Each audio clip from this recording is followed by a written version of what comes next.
election campaign for the Lok Sabha elections. I would just like to make a few remarks about the significance of this election. The 18th Lok Sabha election is not an ordinary election, because I think this election will determine the future of democracy in India. If you think that I am making an exaggerated statement that can be dispelled by the fact that at no time in earlier elections have we faced such a situation. Two chief ministers, elected chief ministers of the opposition ruled states, are in jail today. Arvind Kejriwal of Delhi and Hemant Soren of Jharkhand. This itself shows that the ruling party and the Modi government believes that there can be a democracy without the opposition, and they are determined to crush the opposition. There are scores of other opposition leaders, including ministers in state governments, who are today either in jail or facing investigations by the central agencies like the Enforcement Directorate or the CBI or the income tax authorities. Some of the opposition parties are being attacked through their finances. Suddenly the income tax has woken up and found that these parties have been not maintaining their accounts properly, and accounts are being frozen. We are being slapped with tax notices. Last year my party had got an order to pay nearly 16 crores as tax. We contested that. We have gone to the Delhi High Court, so it is not yet implemented. So it is a struggle for the opposition parties to face this election. There is no level playing field. So this is why I said that these elections are going to be consequential for Indian democracy itself. This is the first point I'd like to make. The second is that if you see the campaign being conducted by the BJP leadership, particularly the Prime Minister, Shri Narendra Modi, you'll find that continuously he is raising issues which are nothing to do with the major policy questions and problems of the people, but continuing to harp on communal and religious issues. I'm not sure what he will speak in Kerala. I'm told he was here today in Trivandrum. He changes his tune according to the states, I think, where he goes. But in North India, every day he's attacking the opposition parties. What for? He says you are insulting Lord Ram. You are having a hatred for the Ram temple. You are people who are against Lord Ram. These are election speeches being made. There is the main leader of the ruling party and the Prime Minister of the country attacks the opposition, saying you are against a religious deity, you are against the temple, and that means they are rousing religious feelings or passions against the opposition parties. We have complained to the Election Commission about these speeches. But what I'm pointing out is that whatever the BJP says in its election manifesto, which they released yesterday, but the main theme today in most parts of the country is to create communal polarization, to rake up religious issues and target certain sections of the people and the opposition on these grounds.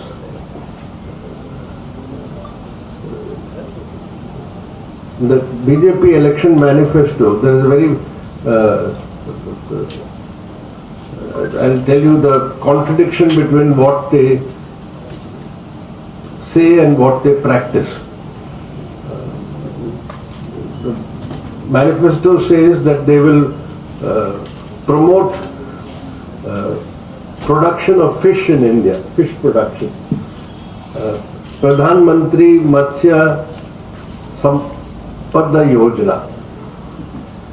Good thing. They want to help fishermen, they want to promote fish production. But what are the speeches the Prime Minister is making? He says, why has Tejasvi Yadav, who is the leader of the RJD, eating fish now? He ate fish during the Navaratra. Navaratra, as you know, is those 9 days. We have Navaratri in September, October, but there are some who also observe Navaratra or Navaratri in April, March, April. Now Tejasvi Yadav is shown eating a piece of fish. So he's saying he's doing a wrong thing. He's offending religious sentiments by eating fish. So according to Prime Minister Modi, March, April 2 weeks, September, October 2 weeks, 9 days, 9 days. So for 20 days, people should not eat fish in India. Can Malayalis accept this? On the other hand, he says, I'm going to promote fish production. Matsya Sampada Yojana is being propagated. So what I'm saying is there's a vast gulf in what they say, what they project in their manifesto and what exactly they preach and practice. So the communal agenda is very much there in this election also. And therefore democracy, secularism, and the third aspect is federalism. You know that very well in Kerala. Now you have governors behaving like viceroys. You have legislations passed by the state legislature which are not approved by the governor. You have resources which the state should get being deprived by the center. And every aspect of states' rights under the federal system is getting undermined. So they have promised one nation, one election in the manifesto. That is, from panchayat elections to the parliament election, there will be only one election. So what they don't say is there can be only one election and one leader in this country. That is, the states, the diversity of our states, the multiplicity of political parties in this country, all that has to be steamrolled through this one nation, one election, and also the authoritarian centralized unitary model which they want to impose in this country. So, in short, if the BJP and Sri Modi comes back to power, we can say goodbye to democracy in the present form, to secularism that we have had in this country under the Constitution, and whatever federal principles or federal features that we have in our Constitution. That is why my party, along with all the other secular opposition parties in the country, are united in one single aim, that is to defeat the BJP and its allies, and to see that there is a alternative secular government at the center. For that, it is important that the left parties in our country are given the due representation and strength in Parliament. Because the past experience of our political history shows that only if there is a strong left in Parliament can there be a effective, stable, secular government which will adopt pro-people policies. You all know the experience of the 2004 election, after which the UPA government was formed, and the policies which were adopted by that government were also greatly due to the intervention of the left, because the left was a strong presence in Parliament, whether it is the Rural Employment Guarantee Act, which now is the MJNREGA, or the Forest Rights Act, or the Right to Information Act, and so on. So it is very important that after all the damage that has been done in the last 10 years of the Modi government, damage to democracy, damage to secularism, the pro-corporate policies and agenda, if all this has to be reversed, you need a strong left intervention in Parliament and in national politics. The other aspect is, in case this does not come about, if the BJP is not defeated and there is no alternative government, then also it becomes very crucial and important that the left is there with a stronger presence in Parliament. Only then can there be a firm and consistent fight against the communal corporate agenda of the BJP. There can be no compromise if the left is there with the soft Hindutva approach. There can be no compromise on neoliberal pro-corporate policies if the left is effective or strong, and federal principles, the rights, which is going to become very important. That also will be possible only if the left is strengthened. So that brings me to the final point, that in Kerala, the fight here is mainly between the LDF and the UDF. So people may say, what is the difference? What is the mistake? BJP is not going to come. But you have to see the all India picture. We are confident that the BJP will not open its account here in Kerala in the parliament election. But that's not the situation in much of the rest of the country. And if you want the fight against the CAA, if you want the fight against the black laws like the Unlawful Activities Prevention Act, the PMLA, which is being used, Prevention of Money Laundering Act, which is used by the ED every time. ED enters every case now. If somebody receives 50 rupees bribe, that also ED investigates.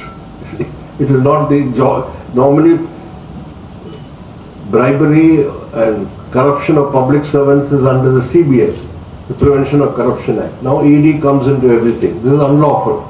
So all this, if you want to fight, and most important, as I said, you have to fight for the rights of the states, for the federal principles. Then you need the left. And that is why the LDF must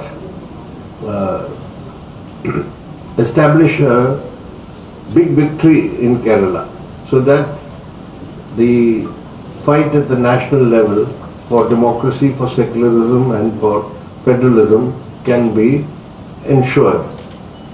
So our aim in this election is to completely reverse the verdict of the last election, last parliament election. We hope that there will be a complete turnaround, that the LDF will be now able to win decisively with a big majority in Kerala. So this is why I thought it's necessary to put the contest here in Kerala in the national perspective and the importance of the success of the LDF in Kerala. Thank you.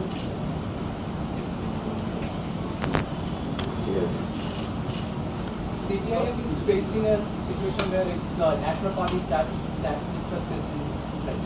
So how you are planning to increase your presence and as well as win more seats outside Kerala? You see,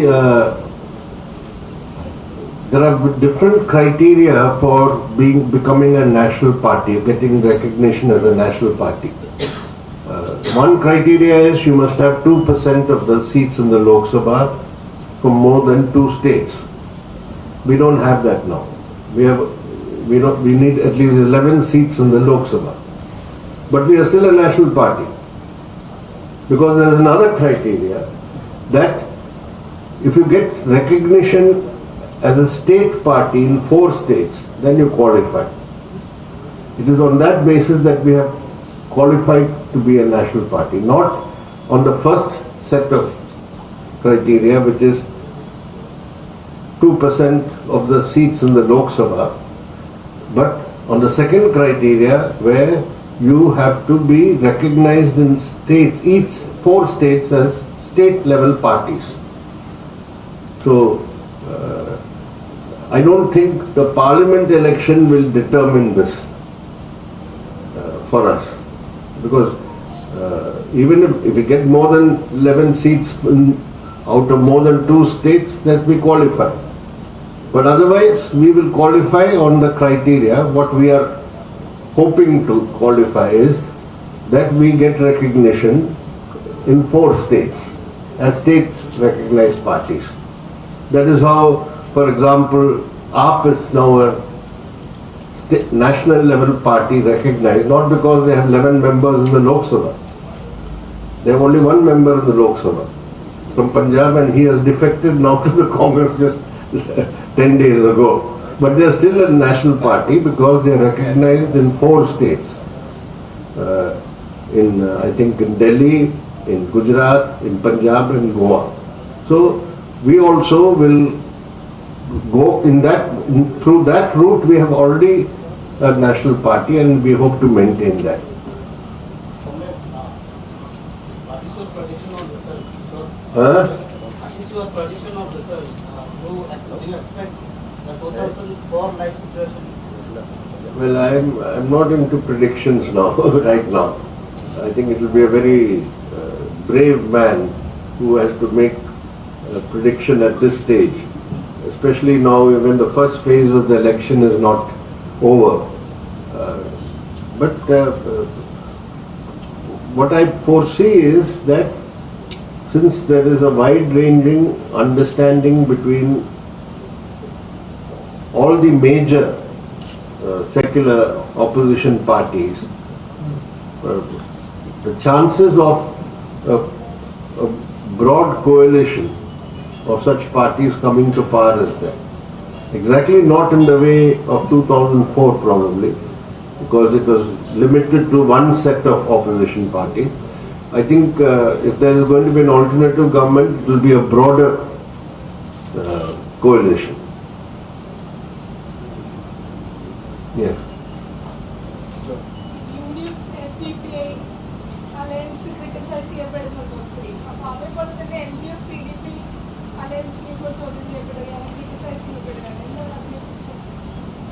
അങ്ങനെ ഒരു alliance ഉണ്ടെന്ന് എനിക്കറിയില്ല. I don't think there is any such alliance. There's no that.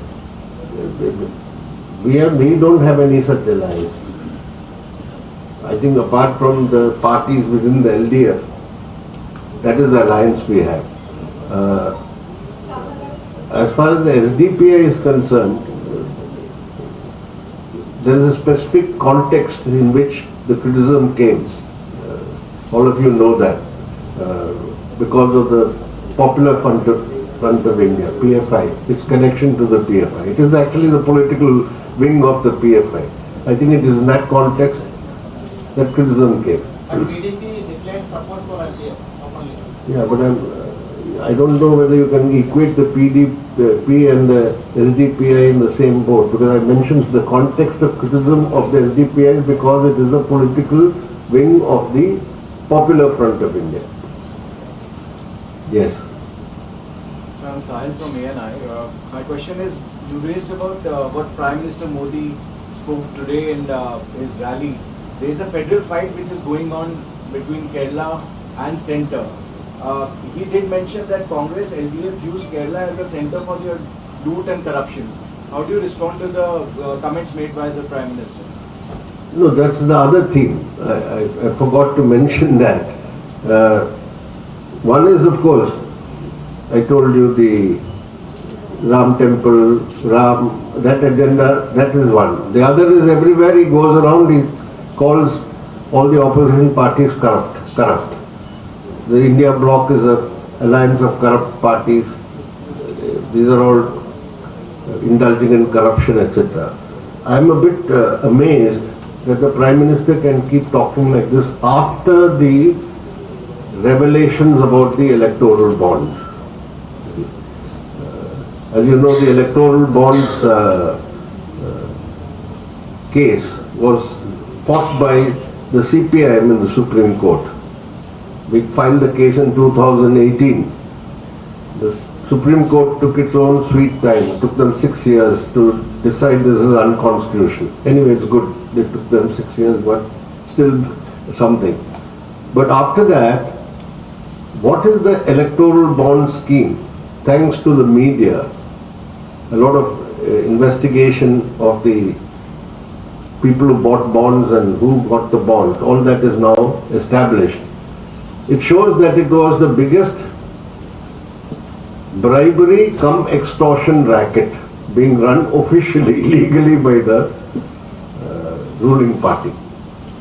So after running such a racket which involved 8,252 crores for the BJP, to call other opposition parties corrupt, wherever he goes to Tamil Nadu, he says the DMK is running a corrupt government. He'll come here and says we are running a corrupt government. While he has been presiding over a scheme which they got through Parliament, amending various laws, and then giving quid pro quo. I mean, the quid pro quo, everything has been tracked down. I pay so much and I get a certain clearance, environmental clearance. I pay so much, I get a contract. And the other more damaging thing is, those who don't pay, they get visited by the ED, you see, or the income tax. And then they pay bonds. And then the case gets disappeared. So in fact, one of the things we have demanded in our election manifesto is a court-monitored investigation into all these cases of bribery and extortion which the electoral bonds has exposed. An ongoing discussion regarding the candidates of Rahul Gandhi from Kerala, Wayanad. And the CM himself severely criticized Rahul Gandhi and Congress for protesting in Kerala against an India alliance partner. So what's your take on that subject? Well, we made the same criticism last time also. It's not a new criticism.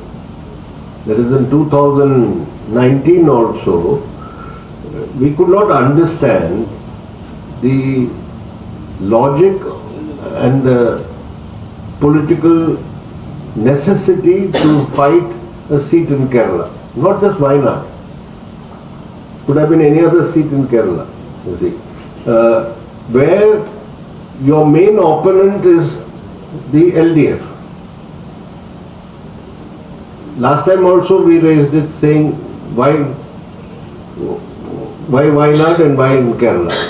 So the same question we have posed this time, that you are fighting a big battle against the BJP. You are a national leader of the main opposition party, and why you have to turn your guns or attention to one of the parties who you yourself say is along with you in the India Alliance or India Bloc. So that is the poser. We think that does not send a good signal around in the country. Sir, you said that central government using investigation agencies against opposite leaders and opposite ruled governments.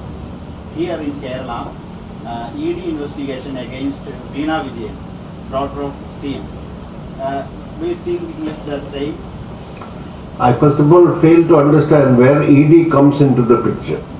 What little I know of the case, it's about one private company having a contract and giving some money to another private company. Payments are made through check. ED looks into money laundering cases.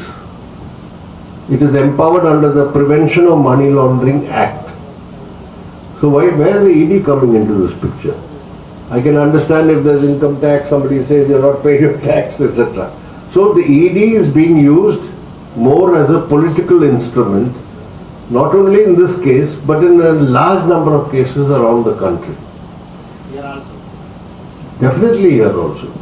Are you saying that this is a politically targeted case? I'm saying if the ED coming into this case is definitely politically motivated. Our Kerala CM has continuously alleging Rahul Gandhi that he doesn't raise a word against BJP at the center or anywhere in India. It is the main whole campaign by the Kerala CM. Do you think I don't think that he has said that. He has made some criticisms about the Congress party stand, for example on CA. No. He directly telling that He doesn't say Rahul Gandhi particularly. doing nothing against Rahul Gandhi's BJP. candidature in Wayanad he might have criticized, but I don't think he has said that. He even said that Rahul Gandhi did go to Manipur and No, he had seen Rahul Yeah, and Gandhi also he is national telling level that he is against BJP. He's I am not aware of that. always keeping mum on BJP in all issues. I don't think he has made some criticism not only of Rahul Gandhi but of Congress party on certain aspects. No, and also one more thing, this time the Delhi Chief Minister was arrested. Like I see, Arrested by the complaint raised by the Congress also. if you know your facts, I can give you the date when the Congress leader in Delhi first lodged the complaint. It is a fact the first complaint was lodged by the Congress leader. But it was not raised even Why do you want to go against facts? by the app. And didn't raise such a complaint against Congress or Rahul Gandhi. The Congress leaders have gone on record there, I can show you. I live in Delhi. Why has he not been arrested so far? When they arrested Manish Sisodia, they said, why not Kejriwal? That was their position. It's a fact. Congress manifesto, the manifesto says anything about CA, for which is not. In Congress manifesto, it is silent about CA. Yeah. How you see that? Well, they have to explain that, I don't know, because they had taken a formal position against the CAA when it was brought in Parliament, but after that they have not been at all forthcoming in the campaign against the CAA. And there are some significant absences in the manifesto. For example, every opposition party has been victim of the ED and the PMLA. Our party has said we'll scrap the PMLA. We want the scrapping of the PMLA. And the ED should not have any law enforcement powers. It started as an agency of the Department of Revenue under the Ministry of Finance. It is not like the CBI. CBI is manned by police officers. It is under an act, the Delhi Police Act. These are IRS, income tax officers, civil servants. Now they become super policemen. They can raid, they can seize assets, they can arrest people. So we have said ED cannot remain a law enforcement agency. They can be a purely intelligence gathering agency. Now the Congress has kept silent on these draconian laws. The CA is one, but also UAPA, unlawful activity.